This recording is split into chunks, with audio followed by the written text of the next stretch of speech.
உங்கள் வீடு தேடி வரும் அரசு. உங்களுடன் ஸ்டாலின்.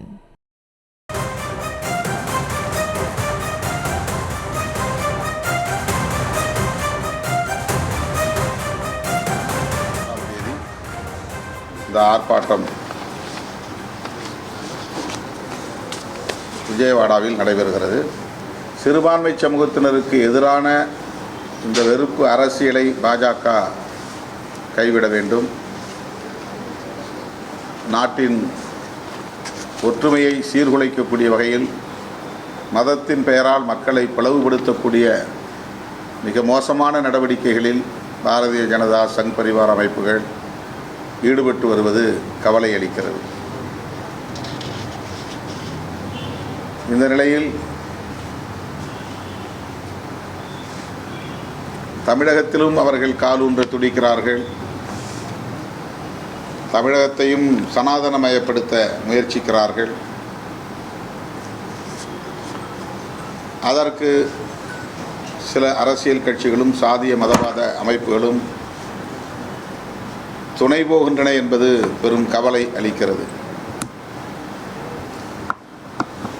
பாரதிய ஜனதா இங்குள்ள சில அரசியல் கட்சிகளோடும் சாதியவாத மதவாத அமைப்புகளோடும் இணைந்து செயல்பட தொடங்கிய பிறகுதான்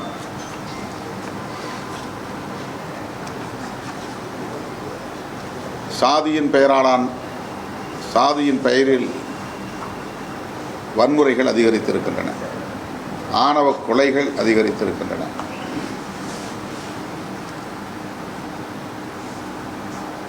நெல்லை அருகே ஆறுமுகமங்கலம் என்கிற கிராமத்தை சார்ந்த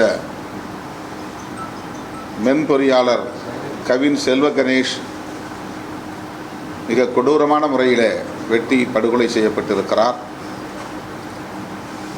தனி ஒரு நபராக அந்த கொலையை செய்தார் என்று வழக்கு பதிவு செய்யப்பட்டிருக்கிறது. அந்த கொலையில் மேலும் சிலர் ஈடுபட்டிருக்கலாம்,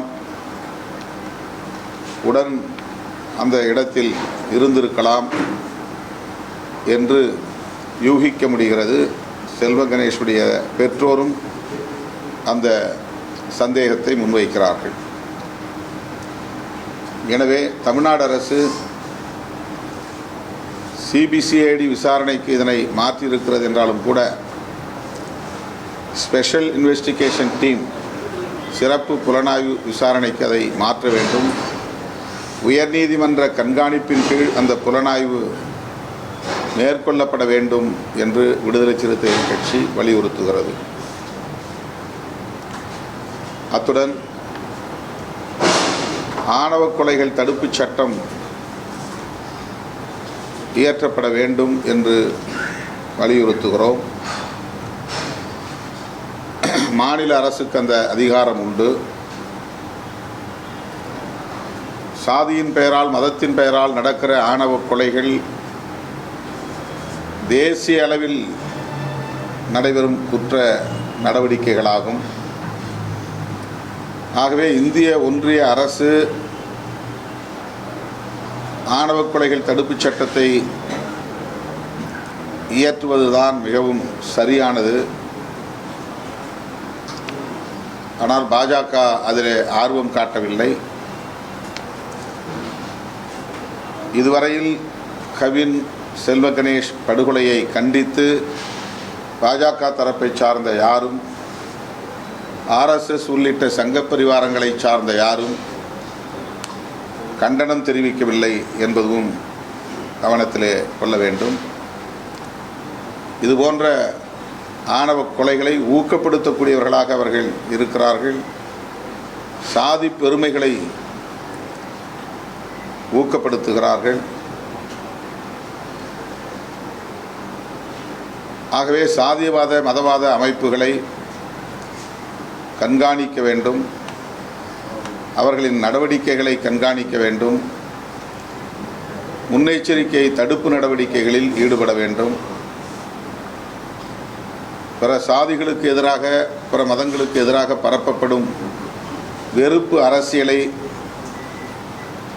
அனுமதிக்கக்கூடாது. தமிழ்நாடு அரசு மிகவும் எச்சரிக்கையாக இருந்து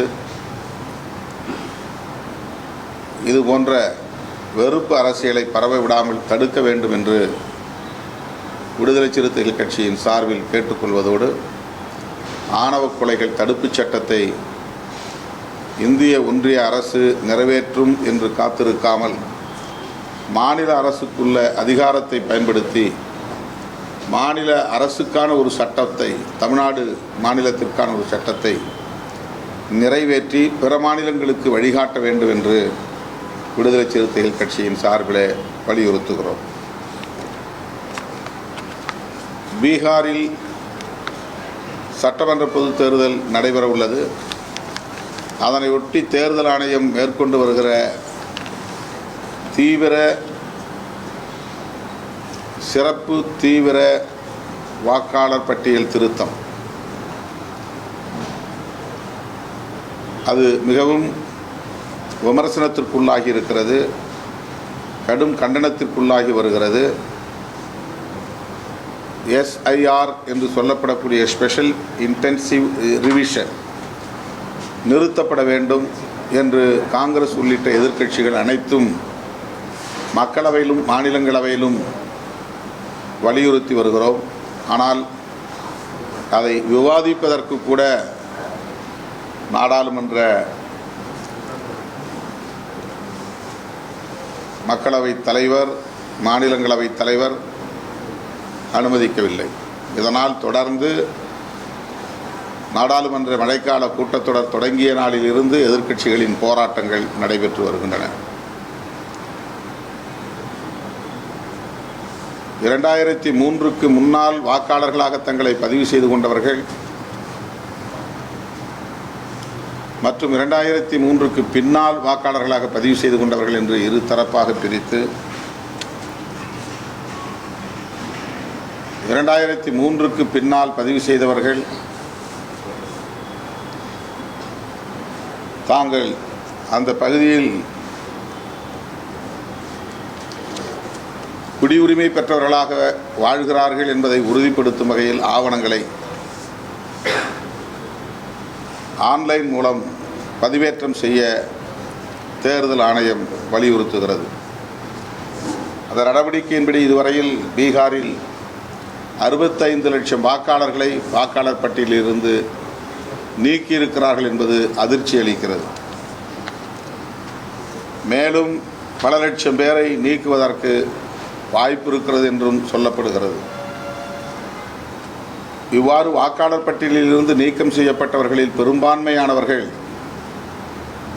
சிறுபான்மை மற்றும் பட்டியல் சமூகங்களை சார்ந்தவர்கள் என்று உறுதிப்படுத்தப்பட்டிருக்கிறது.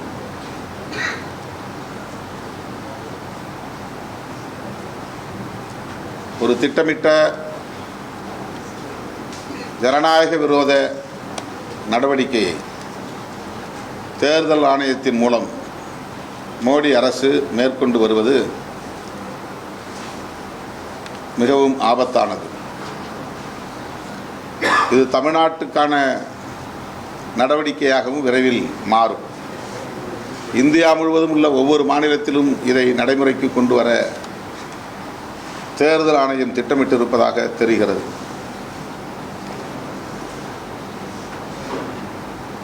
வட மாநிலங்களை சார்ந்தவர்கள் இன்றைக்கு தமிழ்நாட்டில்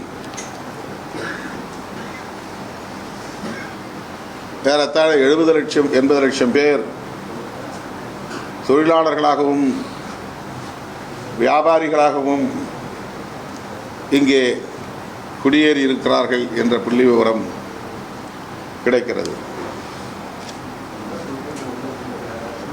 அவர்களை எல்லாம் இங்கே வாக்காளர்களாக சேர்க்கிற முயற்சியும் அண்மை காலமாக வந்து போகிற அவர்களை தமிழ்நாட்டின் வாக்காளர்களாக சேர்க்கிற முயற்சியும் அவர்களின் செயல் திட்டத்திலே இருப்பதாக சொல்லப்படுகிறது. எனவே இது குறித்து தமிழ்நாடு முதலமைச்சர் அவர்கள் ஒரு விரிவான விவாதத்தை நடத்துவதற்கு அனைத்து கட்சி கூட்டத்தை கூட்ட வேண்டும் என்று விடுதலை சிறுத்தைகள் கட்சி வேண்டுகோள் விடுக்கிறது.